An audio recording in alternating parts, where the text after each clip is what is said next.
का परिनिर्माण दिवस है। इसी दिन वो इस दुनिया को अलविदा करें, तो इसलिए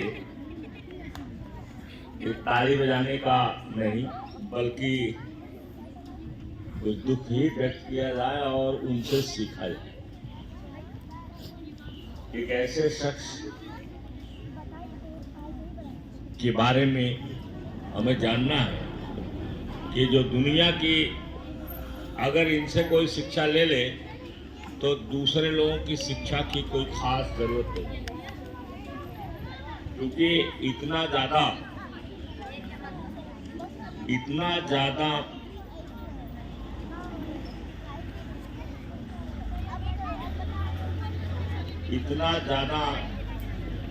विषम परिस्थितियों में रहने वाला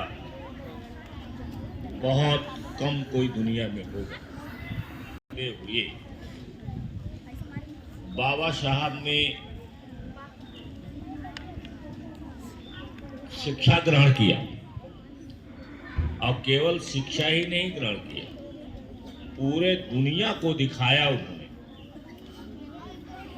कि परिस्थितियां कैसी भी हों, चाहे भोजन हो या न हो, कपड़े हो ना हो, और समाज में इतना ज्यादा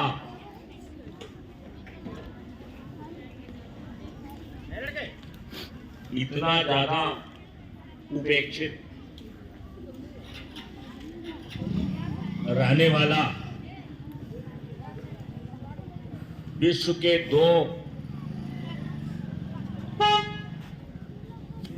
दो महान यूनिवर्सिटी से डिग्री लिया उन्होंने।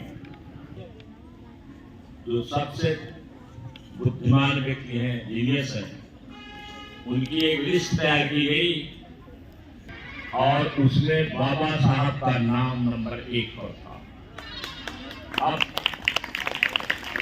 पूरे विश्व में कोलंबिया विश्वविद्यालय में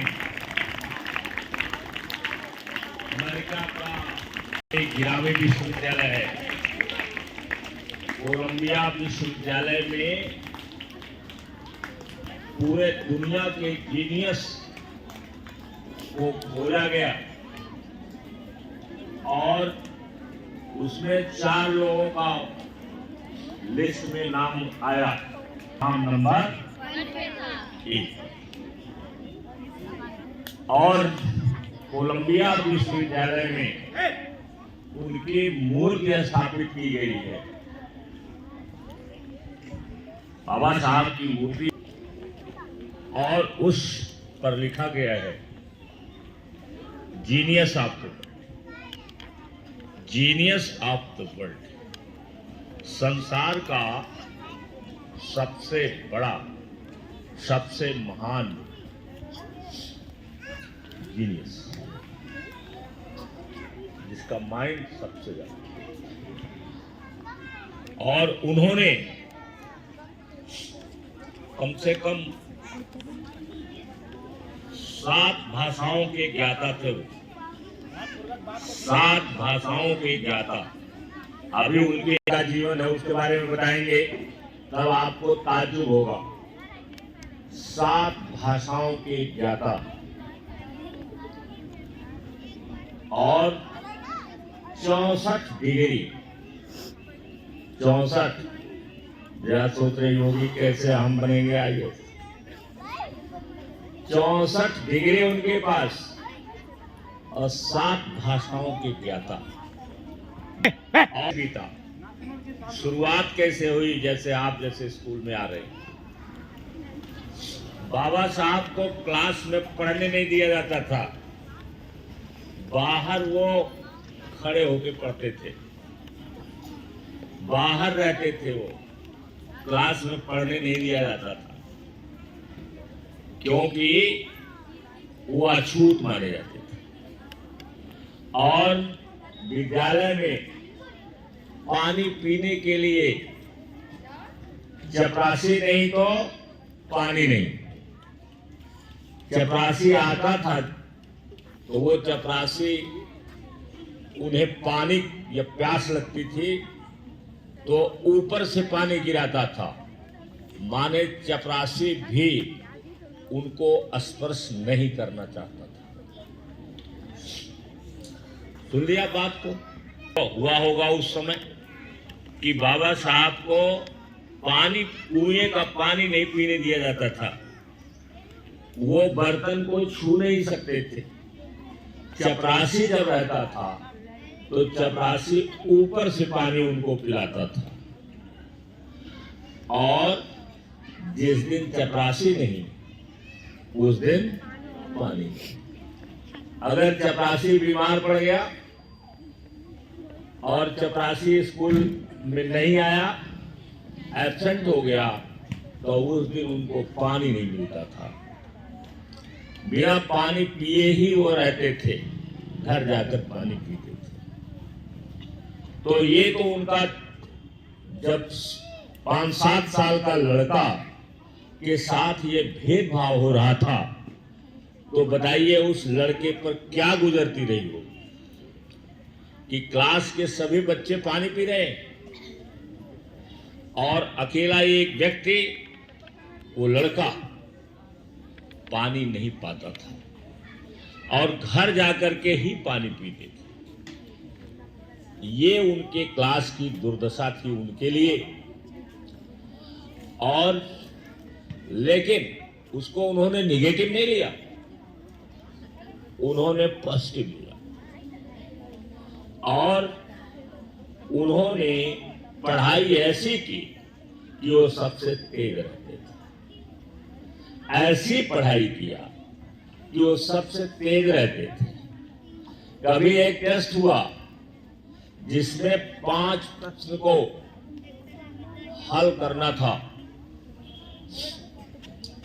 5 प्रश्न को हल करना था और बाबा उसमें 10 क्वेश्चन दिया गया था। 10 प्रश्न उसमें दिए गए थे जिसमें से 5 करना था और बाबा साहब ने 10 प्रश्न करके रख दिया और उसमें नोट लगा दिया।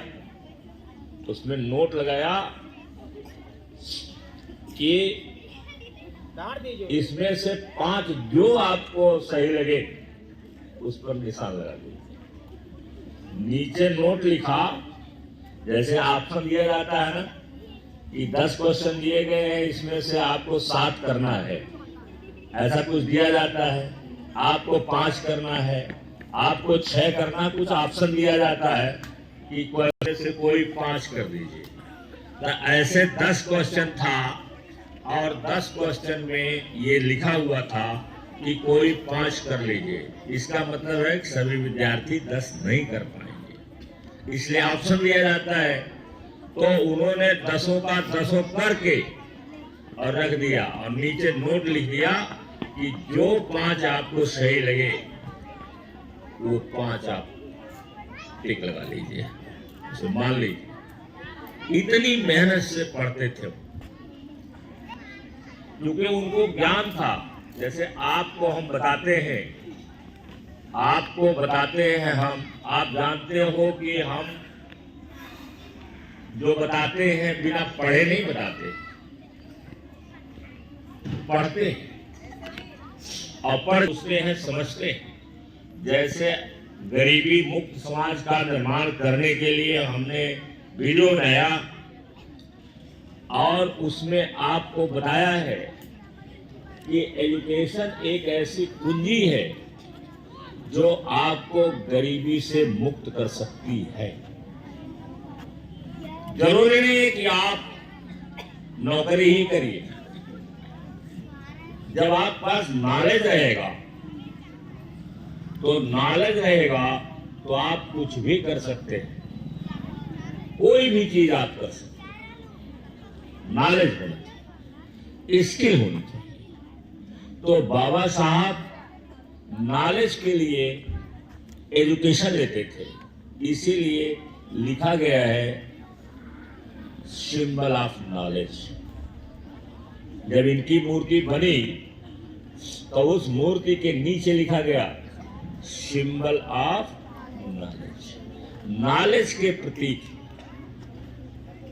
नॉलेज के प्रतीक पूरे दुनिया में नंबर 1 के जीनियस माने गए। तो जो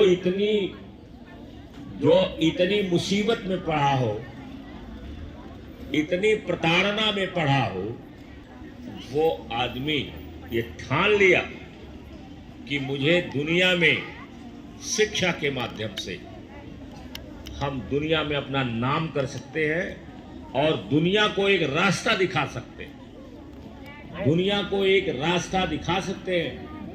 और जो लोग हमसे भेदभाव रखते हैं, एक दिन ऐसा आएगा कि यही लोग हमारे पास आएंगे, यही लोग हमारे पास आएंगे।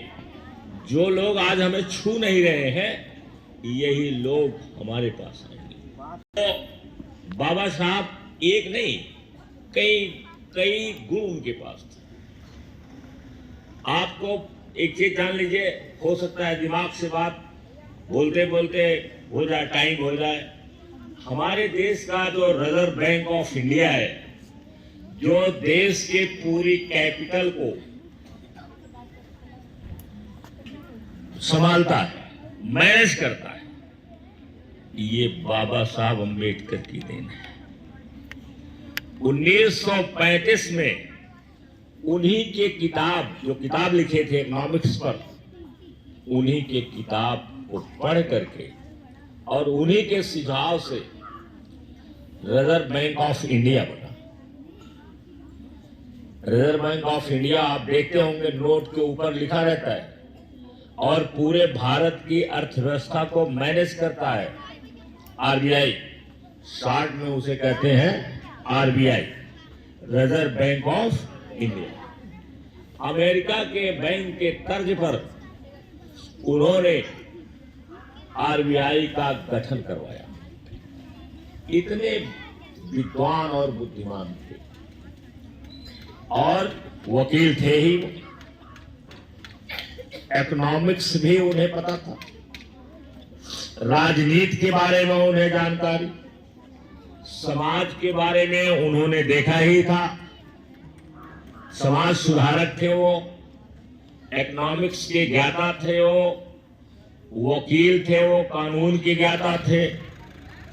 संविधान को लिखने वाले जैसे कुछ लोग जो होते हैं, हमारे देश में सामंतवादी व्यवस्था थी जिसमें छूत अछूत ये बहुत ज्यादा रहा है। और उसमें उस संविधान को लिखने वाले कुछ लोग कहते हैं कि ऐसे नहीं, उसमें जितने लोग समिति में थे उसमें तो एक तो आए ही नहीं कभी, 2 लोग बीमार पड़ गए, कोई बाहर चला गया, अकेले बचे बाबा जी। और बाबा साहब ने 60 देशों की संविधान का उन्होंने अध्ययन किया। बोलो, तू एक किताब नहीं पढ़ पाती है? और वो कितने देशों का? 60 देशों। और 60 देशों के संविधान के अध्ययन के बाद उन्होंने अपने देश का संविधान लिखा। इसीलिए उनको कहा जाता है फादर ऑफ कॉन्स्टिट्यूशन, संविधान के फादर। जैसे महात्मा गांधी को कहा जाता है फादर ऑफ द नेशन, वैसे ही बाबा साहब को कहा जाता है फादर ऑफ संविधान के फादर, उनको कहा जाता है, संविधान के फादर के रूप में जाने जाते हैं। और बाबा साहब एक चीज कहते थे कि शिक्षा वो शेरनी का दूध है, जो पिएगा वही गुर्राएगा, वही दहाड़ेगा, वही गुर्राएगा, है ना। तो वो कहते थे, इसीलिए बार बार आपसे कहते हैं कि आपकी जितनी भी समस्याएं हैं केवल एक चीज है, शिक्षा, जिससे आप दूर कर सकते हैं। शिक्षा से ही आप अपनी समस्याओं को दूर कर सकते हैं, दूर कर सकते हैं। भारत वर्ष एक ऐसा देश है कि जहां आज भी बहुत जबरदस्त भेदभाव होता है। जबरदस्त भेदभाव यहां आज भी होता है। ये खत्म नहीं हुआ भेदभाव। अभी जो हमारे पास प्रमाण नहीं है, अभी बताया गया, कहीं आया था चैनल पर कि यहाँ के अधिकारियों ने, अपने आईएएस अधिकारियों ने अपने लड़कों को, अपने घर के लोगों को बना दिया आईएएस, बिना इम्तिहान के बना दिया। जो इस समय स्पीकर हैं, ओम बिरला, लोकसभा के स्पीकर, उनकी लड़की बिना इम्तिहान के आईएएस बन गई। बोलिए, और गांव के बच्चों के लिए, गांव के बच्चों के लिए जो गांव में रहते हैं, इनके लिए शिक्षा नहीं है, धन की। प्राइमरी स्कूल की दशा खराब हो रही है। कुछ स्कूल को सरकार बंद करना चाहती है, उसको प्राइवेट हाथों में देना चाहती है, और शिक्षा को इतना महंगा कर दिया है कि एक सामान्य आदमी शिक्षा ले नहीं सकता। सारे डिग्री कॉलेज जो है गवर्नमेंट के छोड़ो, और डिग्री कॉलेज में पढ़ाई जो है सेमेस्टर वाइज हो गई है। हर सेमेस्टर में आपको फॉर्म भरना है, हर सेमेस्टर में आपको फीस देना है, क्योंकि हम भी उसके भुक्तभोगी हैं। सेमेस्टर में के बाद वो फीस लेते हैं, सीख वो उसके अनुसार कि आप कौन सा सब्जेक्ट पढ़ते हो, किस ट्रेड में हो, किसको आप वो पढ़ते हो, बीए करते हो। और फॉर्म भरा जाता था और फिर इम्तिहान होता था। 3 साल फॉर्म भरा जाता था, तब इम्तिहान। वही फॉर्म का शुल्क जो लगता था। लेकिन गवर्नमेंट ने क्या कर दिया, इसको दूसरे ढंग का लाभदायक बिजनेस बना दिया। क्या कहा, बाबा साहब का 3 वाक्य है, अगर 3 कोई सीख ले, 3, तो उसी में पूरा उनका जीवन मिल जाएगा आपको। पहला वाक्य है एजुकेट योरसेल्फ। अपने आप को आप पढ़ाइए, पढ़िए। उन्होंने रास्ता दिखाया है। उनकी प्राइवेट जो लाइब्रेरी थी, राजगृह कहलाता है मुंबई में, जहां उनका घर था, जहां रहते थे, वो राजगृह के नाम से जाना जाता है, जहां 50,000 किताबें उनके पास थी। प्राइवेट लाइब्रेरी उतनी बड़ी कहीं नहीं थी, 50,000 किताबें उस लाइब्रेरी में रही। और हम यहाँ जब कह देते हैं किसी से कि अपनी लाइब्रेरी बनाओ, एक एक किताब जोड़ के रखो, तो यहाँ जो टीचर के घर के बच्चे हैं, उनके घर में भी अतिरिक्त किताब कोई नहीं आती है। और जो लोग टीचर नहीं हैं, सामान्य परिवार के हैं, उनके घर में तो रोज ढूंढना पड़ता है यहाँ क्लास में कि किसके पास किताब है, किसके पास किताब नहीं। जो इतनी मुसीबत में, इतनी विषम परिस्थिति में पड़ते, जिनको पानी नहीं पीने के लिए मिलता था, जिनके जब वो आए तो उनके पास फाइल जो दी जाती थी, वो दूर से लोग देते थे कि कहीं बाबा साहब का हाथ में टच कर जाए। ऐसे स्थिति में रहने वाला व्यक्ति, उसके पास 50,000 की किताबों की लाइब्रेरी थी। और कोलंबिया विश्वविद्यालय में जब पढ़ते थे, तो वहाँ की लाइब्रेरी में जब तक लाइब्रेरी खोलने वाला चपरासी आता था, उसके पहले वो खड़े रहते थे, और जब दरवाजा खुलता था तो सबसे पहले घुसते थे और सबसे बाद में आते थे, सबसे बाद में आते थे। उसमें भी चपरासी से, लाइब्रेरियन से कहते थे कि थोड़ा और आप देर कर देते तो मैं थोड़ा और पढ़ लेता। और उस यूनिवर्सिटी के जितनी किताबें थी, लगभग सारी किताबों को उन्होंने पढ़ा। और आप क्या करते हैं? आप क्या करते हैं? आपको कहा जाता है तो आप सुनते नहीं हैं। आप जानते हैं कि ऐसे में कहता हूं, कोई भी समस्या जो आपके सामने आएगी उसका एक यंत्र है, कुंजी है, वो है शिक्षा। आपके पास नॉलेज रहेगा तो आप किसी भी समस्या का समाधान कर सकते हैं। और दूसरी बात वो क्या कहते थे? Educate, agitate. वो कहते थे आंदोलनरत रहो, आंदोलनरत रहो, हमेशा हमेशा आंदोलन में रहो, क्योंकि आंदोलन नहीं करोगे तो आपका हक आपको नहीं मिलेगा। आंदोलनरत रहो, रत रहो। और इसी को ये इन्होंने कहा चरैवेति चरैवेति चरैवेति, चलते रहो चलते रहो चलते रहो। मतलब हमेशा एजुकेशन में रहो, मूवमेंट में रहो, हमेशा अन्याय के खिलाफ लड़ते रहो। आज हमारे यहाँ क्या है? अन्याय हो रहा है, सीधा सीधा किसी निर्दोष को मारा जा रहा है, उसका घर उजाड़ा जा रहा है और हम मूक दर्शक बने रहते हैं। तो पढ़ने वाले भी बोलने की ताकत नहीं रखते, क्योंकि है ही नहीं वो बाबा साहब। बाबा साहब कहते थे ईमानदार बनो। उनके लड़के के पास एक ठेकेदार, जब कानून मंत्री हो गए थे और पीडब्ल्यू मिनिस्टर थे, तो एक ठेका लेना था। तो एक जो व्यापारी है ठेका लेने वाला, वो इनके पास गया, इनके लड़के के पास गया, जसवंत अंबेडकर, और कहा कि मैं 50% कमीशन दूंगा, तुम मुझे ठेका दिला दो। अब जसवंत भी लालच में आ गए। उन्होंने बाबा साहब से कहा कि ये दोस्त हमारे हैं या हमारे परिचित हैं और ये कह रहे हैं, ऐसे ऐसे कह रहे हैं। तो उन्होंने कहा कि तुम कमीशन के लिए काम करोगे, लालच करते हो, ईमानदार बनो। और ठेका नहीं मिला उसको, ठेका नहीं दिए। आज क्या हो रहा है?